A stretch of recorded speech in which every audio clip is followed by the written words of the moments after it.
To claim your Delta miles after a flight, start by opening your preferred browser and visiting delta.com. Log into your account by entering your SkyMiles number or username and password in the designated space. Once logged in, choose one of the 3 forms that match your needs. If you're missing miles from a Delta flight, provide your ticket number on the Delta Flights form. Note that Delta airline tickets start with 006. If you're missing miles from a Delta Airlines partner, select Delta and partner flights from the drop-down menu. For miles from a non-airline partner, choose the Other SkyMiles and Partners option. After selecting the correct form, fill it out and submit it.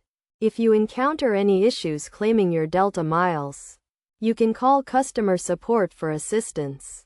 The phone numbers are available for general support and for SkyMiles membership holders. By following these steps, you should be able to claim your Delta miles after a flight.